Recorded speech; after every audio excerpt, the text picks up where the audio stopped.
It should have been the start of something historic. The Democratic Alliance had what every opposition dreams of: momentum. A double-digit share of the national vote, a fortress in the Western Cape, and a ruling party faltering and losing credibility almost daily. But the DA understood a truth about the road to the Union buildings. It does not run solely through its traditional base. It needed to cast its net wider, to the black votes that decide South Africa's future. But here's the danger in politics. When momentum is high, mistakes are easier to make. You start thinking in symbols instead of strategy. And for the DA, the gamble was clear. If they wanted to grow beyond their base, they needed more than just policy. They needed a face. The DA had to prove it wasn't just a white party anymore. But in chasing that image, they set themselves up for their biggest test, and eventually, their biggest misstep. Thought Odyssey presents Powerlost, a docuseries about the great mistakes of politics, the turning points where leaders falter, parties stumble, and history itself changes course. These are not stories of triumph, but of miscalculation. Not of how power is gained, but how it is lost. Because in politics, victories are temporary, but mistakes echo through generations.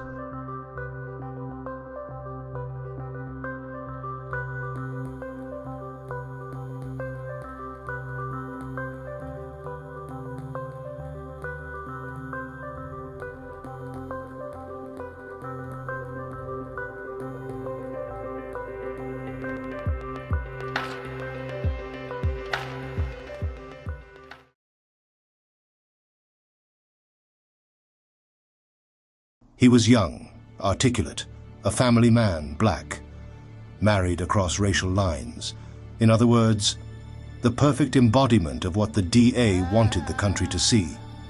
Mmusi Maimane, a man selected to be elected, the DA's first black leader, not just chosen for his politics, but for what he symbolized, a South Africa where race might finally stop being the only story. And for a brief, intoxicating moment, it seemed like the strategy had worked. Disillusioned voters punished the ANC. State capture, corruption, arrogance. It all caught up with them. And for the first time in decades, in the country's biggest metros, the ANC dropped below 50%. And who was there, ready to scoop up those losses? The DA, under Mmusi Maimane, stepping into coalitions, taking power in Johannesburg, Pretoria, Nelson Mandela Bay. They hadn't outright won those cities, but they'd proven something important. They could be the alternative. How did they get here? Well, one could argue that with the DA having a black leader, there was a subtle shift among black voters, not a stampede, not open declarations of loyalty, but a quiet curiosity, almost like they were checking the DA out, testing the waters. Remember, the DA already had a strong governance record in the Western Cape. Adding a black leader wasn't the whole recipe, but it was the missing key ingredient. The thing that made some black voters start eyeing them differently, maybe even taking them seriously in a way they hadn't before. But politics never sits still. In 2017, the ANC flipped the script. They didn't just choose a new leader, they chose a man who could stop the bleeding. Cyril Ramaphosa, heavyweight, respected, seasoned. And almost overnight, Maimane seemed smaller.